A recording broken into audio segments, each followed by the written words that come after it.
المشاهدون الأفاضل، طيب الله أوقاتكم أينما كنتم بكل خير. أحييكم وأقدم نشرة أخبار المساء من الفضائية الإريترية والمستهل بالعناوين. دعوة لتطبيق قوانين مكافحة العادات الضارة في إقليم الكاشباركا. تقييم علاقة المؤجر بالمستأجر في صنعاء. ورشة عمل في التعليم التطبيقي في إقليم الكاشبركة، إقليم شمال البحر الأحمر. أردوغان يحث بوتين على إقامة حزام أمني شمال سوريا. إغلاق الطرق في كوسوفو مع استمرار العنف بين المتظاهرين الصرب والشرطة. مقتل 6 باكستانيين وجندي أفغاني في إطلاق نار عند معبر جامان الحدودي. السلام عليكم ورحمة الله. طالبت لجان مكافحة العادات الضارة في إقليم الكاشبركة بتطبيق القوانين والتعليمات الصادرة لمكافحة العادات الضارة عامة وختان الإناث وزواج القاصرات على وجه الخصوص. جاء ذلك في الاجتماع الذي عقد في مدينة بارنتو في 11 من ديسمبر بحضور مدراء المديريات ومسؤولي خدمات الصحة وممثلي مكتب وزارة العمل والرعاية الاجتماعية والجهات المعنية لتقييم أنشطة لجان المكافحة. وقدم في الاجتماع شرحا عن الأنشطة التي قامت بها اللجان المشكلة على مستوى المديريات.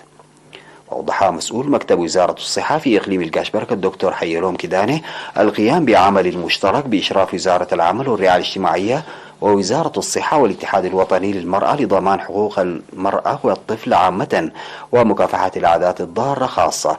وقال يتطلب بذل مزيد من الجهد حتى الإزالة الكاملة للعادات الضارة. وذكر حاكم إقليم الكاشبركة السفير محمود علي حروي لتدعيم أنشطة التوعية بتنفيذ القوانين والتعليمات الصادرة واتخاذ الجهات التنفيذية للإجراءات القانونية.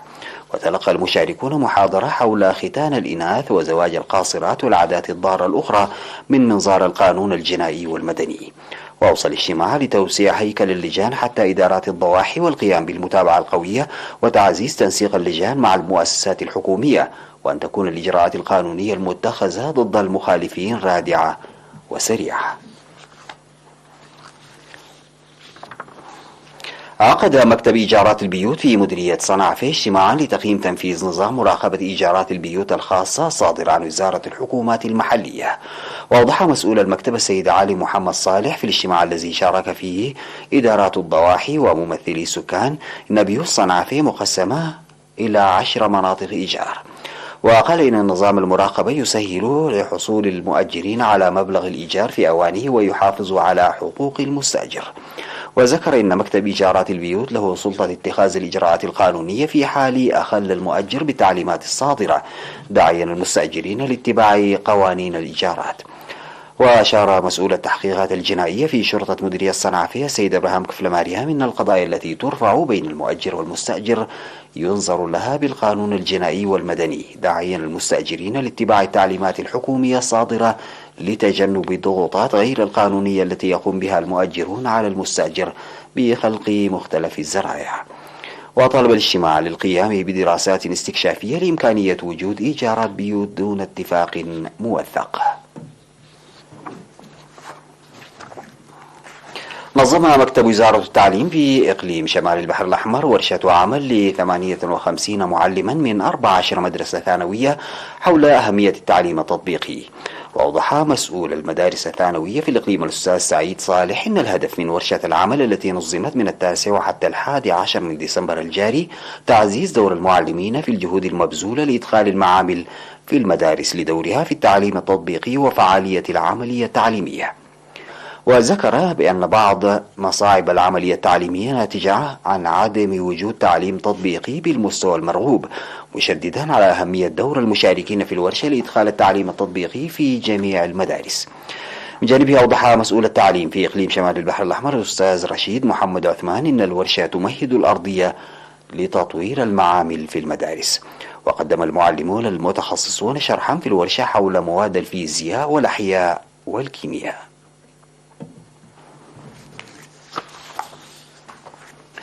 أفاد الاجتماع التقييمي الذي عقد في بلدة إيدن في مديرية آل براد يوم 7 من ديسمبر تنظيم أنشطة نفير واسعة لحماية التربة وحفظ المياه هذه السنة. وأوضح التقرير المقدم تنفيذ أعمال بناء المدرجات والحواجز المائية في الأراضي الزراعية والمنحدرات الجبلية والمراعي بمشاركة 173 ألف شخص، بالإضافة إلى غرس حوالي 40 ألف شجرة. وحول أوضاع الأمطار، أفاد التقرير أن المحصول الزراعي لم يكن حسب المأمول لأن عدم هطول أمطار الربيع حال دون زراعة الذرة في الوقت المحدد لها، إلى جانب توقف أمطار الخريف سريعا في شهر سبتمبر وظهور الآفات الزراعية. وأشار إلى أن 12 سدا و6 حفائر تسهم في توفير مياه الشرب لأغلب القرى، ويجري العمل في القرى المتبقية.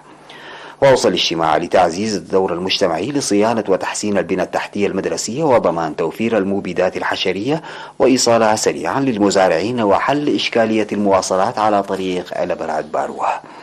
وأوضح المدير التنفيذي في إدارة مديرية آل براد السيد محرن تخلاء بأن برامج عام 2023 تشمل الدفع بأنشطة النفير التنموي وإدخال الطاقة الشمسية في مشاريع مياه بلدة إيدن وضاحية حليب منتل، وصيانة الجسر الأرضي على خط بالوا إيرا، وإصلاح طريق حليب منتل إدربا، ومواصلة أعمال إصحاح البيئة وتوزيع قطاع الأراضي في عد بربره.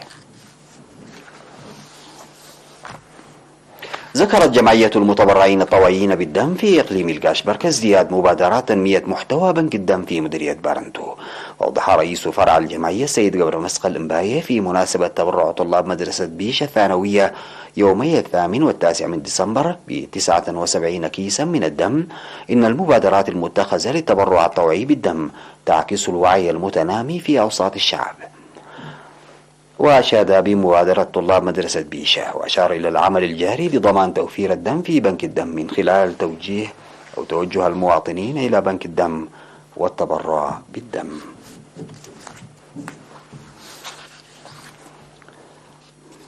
استشهد يوم 11 من ديسمبر الجاري المناضل المعاق تخلي أرآيا شمانوغوس عن عمر بلغ 73 عاما جراء مرض ألم به. التحق المناضل تخلي بصفوف قوات التحرير الشعبية في شهر مايو من عام 1975، وخدم في القوات المقاتلة حتى قائد فصيلة، وفي جهاز الشؤون الاجتماعية ومفوضية التموين والأشغال اليدوية. المناضل تخلي أرآيا متزوج وأب لابنين، وقد أوري جثمانه الثرى عصر اليوم الاثنين في مقبرة الشهداء بأسمرة. وتعرب وزارة العمل والرعاية الاجتماعية عن حزنها لاستشهاد المناضل تخلي أرآيا، وتقدم تعازيها لأسرته ورفاقه.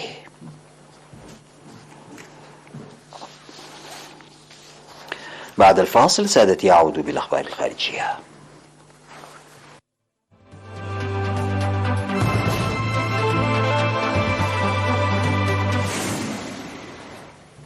أكد الرئيس التركي رجب طيب أردوغان لنظيره الروسي فلاديمير بوتين خلال اتصال هاتفي ضرورة وأولوية تطهير الحدود السورية مع تركيا من القوات الكردية بعمق 30 كيلومترا على الأقل في المرحلة الأولى، بموجب اتفاق سوتشي المبرم عام 2019 وفق بيان صدر عن الرئاسة التركية. وبحسب الكرملين بحث المسؤولان مشكلة حل النزاع في سوريا على أساس استيفاء شروط الاتفاق الروسي التركي لعام 2019. وقالت الرئاسة الروسية في بيان إن هيئات الدفاع والسياسة الخارجية في البلدين ستواصل الاتصالات الوثيقة في هذا الصدد.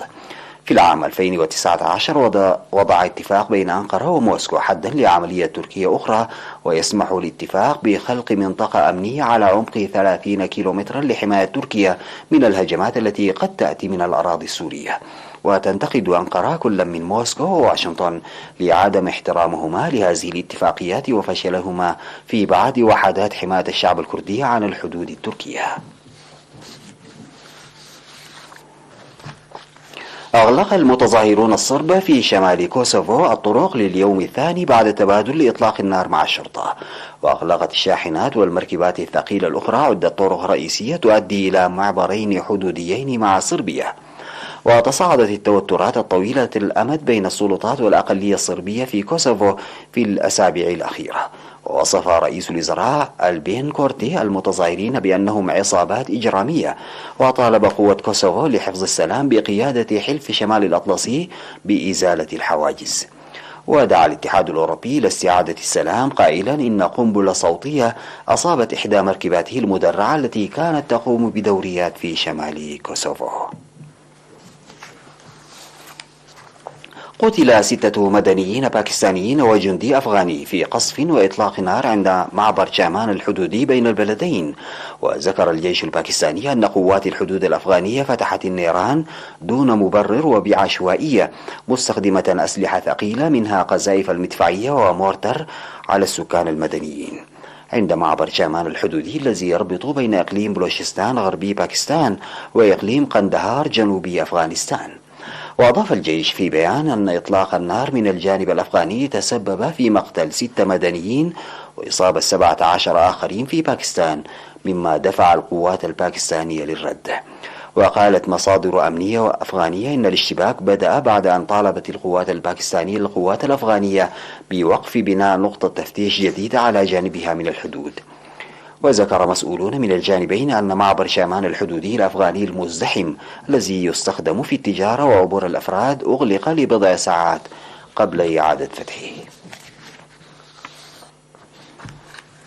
حطت مركبة أوريون التابعة لوكالة الفضاء الأمريكية ناسا في البحر في ختام مهمة أرتيميس 1 بعد تحليقها لأكثر من 25 يوما في محيط القمر بهدف الإعداد لعودة البشر إلى سطحه في السنوات المقبلة.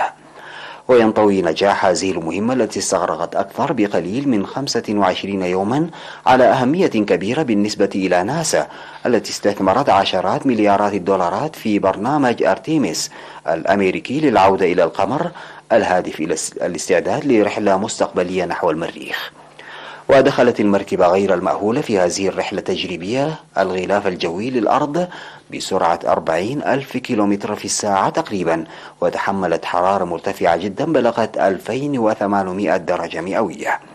في المجموع اجتازت المركبة الفضائية أكثر من 2.2 مليون كيلومتر في الفضاء منذ إيقاعها في 16 من نوفمبر ضمن أول رحلة صاروخ ناسا الجديد العملاق SLS.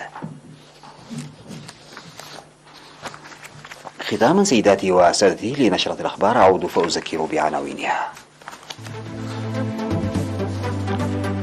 دعوة لتطبيق قوانين مكافحة العادات الضارة في إقليم الكاشبكة. تقييم علاقة المؤجر بالمستأجر في صنعافة.